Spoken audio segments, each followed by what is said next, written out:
There are people in your life who seem to operate differently than you do. They work out regularly without apparent struggle.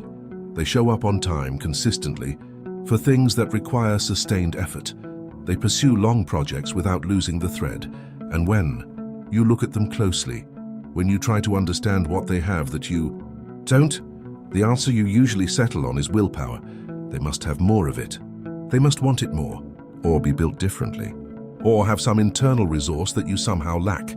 This explanation feels like it fits, and it's almost entirely wrong. The people who appear most disciplined are, in almost every case, the people who rely on discipline the least. What looks like extraordinary willpower from the outside is usually extraordinary architecture from the inside. Not an unusual capacity for self-control, but an unusual arrangement of environment, habit, and identity that makes the desired behavior require almost no self-control at all. The difference is not in their character, it's in their system. Understanding this changes what you're looking for when you try to become more consistent, because if you believe the gap is willpower, you will keep trying to summon more of it. And willpower is the least reliable resource. In the behavioral toolkit, it depletes under stress, under sleep deprivation, under emotional load, under the accumulated demands of a full life. The people who seem to have limitless amounts of it mostly aren't drawing from that resource at all. They've built something that doesn't require it. The usual story goes like this. Discipline is a character trait. Certain people have it, others don't. If you're inconsistent, it's because something is lacking in you. Insufficient drive, insufficient commitment, insufficient whatever it takes to do hard things reliably. This story is not only inaccurate, it's strategically harmful because it points the problem at the wrong location. When you believe the problem is inside, you try to fix it by trying harder. And trying harder from a depleted base is exactly how you burn out and confirm the story in the process. The actual story starts with the habit loop, the three-part structure that governs nearly all. Consistent behavior. James Clear synthesized decades of behavioral research into a model that makes this accessible. Without distorting it, every habit exists within a cycle of cue, craving, response, and reward. The cue triggers a craving. The craving motivates a response. The response delivers a reward. And the reward reinforces the loop. What looks like discipline is usually a well-built loop, one that starts with a reliable cue and ends with a reward the nervous system genuinely values. The person who works out every morning isn't overcoming the resistance to work out. They've built a loop in which the cue, waking up, putting on shoes, a particular playlist, reliably produces the craving and the reward. The specific physiological and psychological state that follows is something their brain has learned to anticipate. Clear's most important insight for people trying to build consistency is about the identity layer beneath the habit.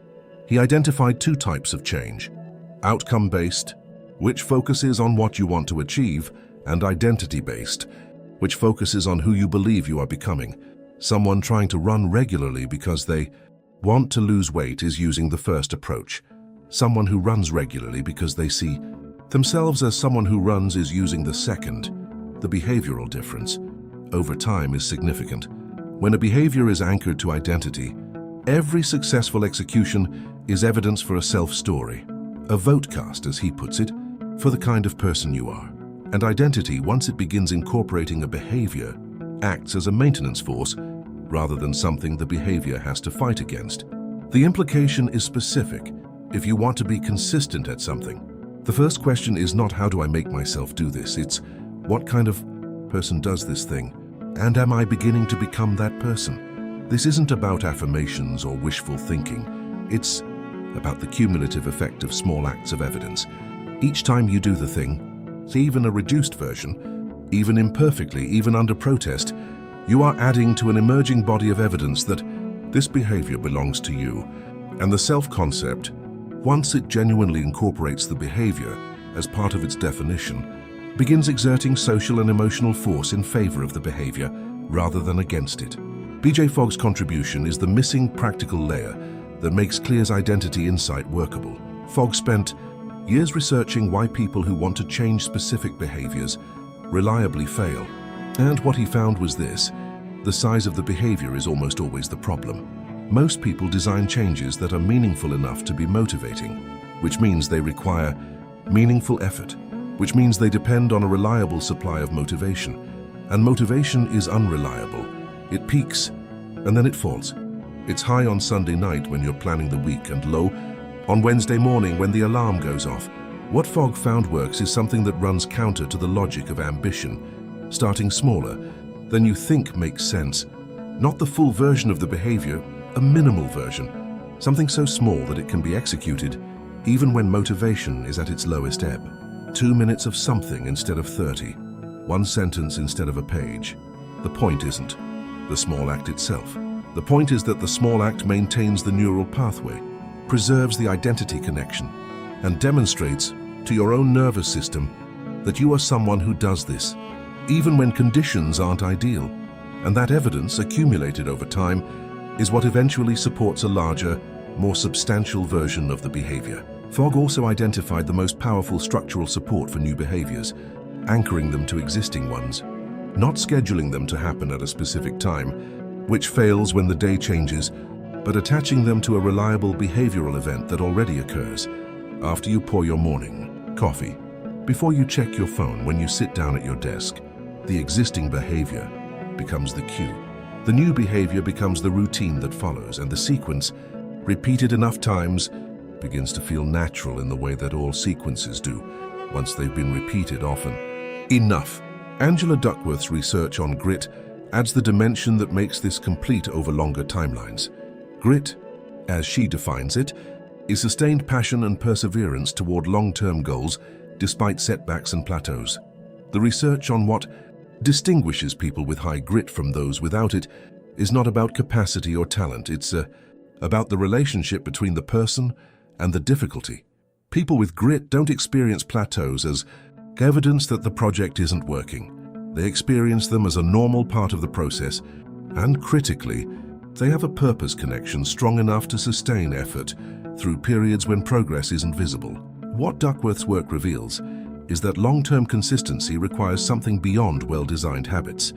It requires knowing why the behavior matters at a level that survives the periods when it doesn't feel good.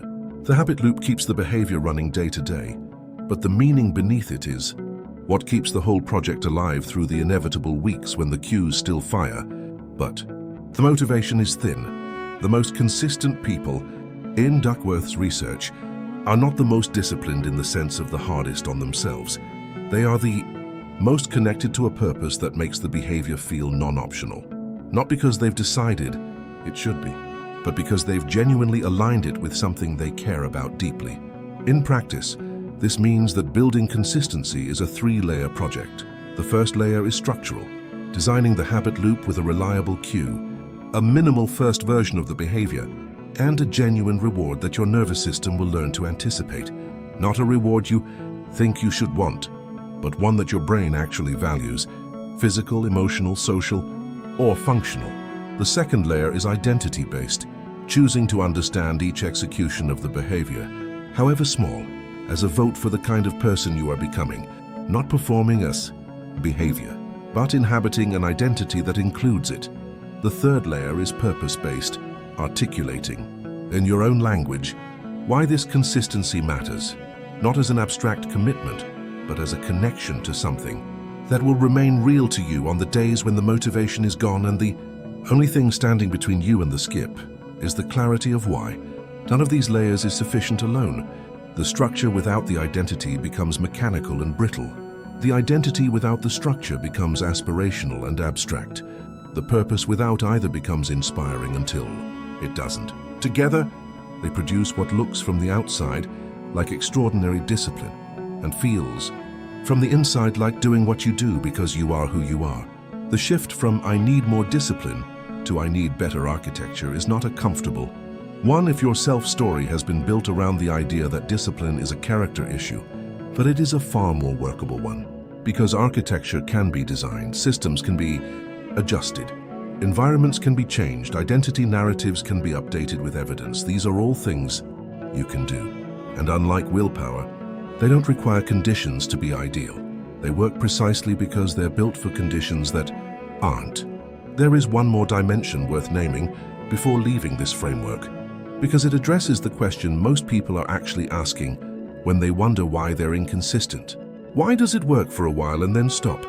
You build the system, it runs, something changes, the system breaks down, and you're back to the beginning. This is the plateau and restart cycle, and it happens for a predictable reason. Most consistency systems are designed for stable conditions. They work well when the context is stable. Same time, same place, same energy level, same emotional state. The problem is that life is not stable. It has disruptions, seasons, travel, illness, stress surges, life changes. And when a disruption breaks the cue chain, the habit loses its anchor and quickly degrades.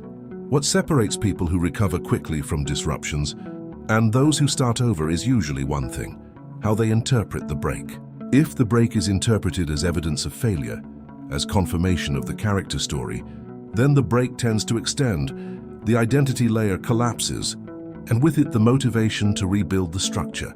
If the break is interpreted as a temporary disruption to a system that still belongs to you, the rebuild happens more quickly, because the identity hasn't been revised. You're still someone who does this, the system just needs to be restarted. Duckworth's research on grit is directly relevant here. High-grit individuals don't avoid failure or disruption. They return from it more quickly, and with more consistency in the quality of the return. What makes that possible is not resilience as a trait. It's the meaning connection that remains intact even when the behavioral system has temporarily broken down. The purpose survived the pause. And purpose is what makes restarting feel like continuing rather than beginning again. The practical implication is this: when building any consistency system, build it with a restart protocol from the beginning. A specific, small action you take to re-anchor the habit after a break. Not a day of catching up, not an ambitious recommitment. A single, minimal act that reactivates the cue routine reward sequence. One execution, that's all. Because one execution, when framed as continuation rather than restart, maintains the identity connection and begins rebuilding the neural pathway in real time. The next layer worth following from here is about how social environments and relationships shape behavior in ways that either support or undermine the systems you're trying to build, because the architecture around you is at least as powerful as the architecture inside you. That's the next conversation. For now, one question: is there something you've been trying to be consistent about through willpower alone that might work differently with a different structure? Leave it in the comments. The specific naming of it often reveals where the architecture needs work. And if this way of thinking about your own behavior is useful to you, the subscribe button is for people who want to keep exploring it systematically. Pass it along. If someone in your life is caught in the "I just need more discipline" loop, the reframe is often what's been missing.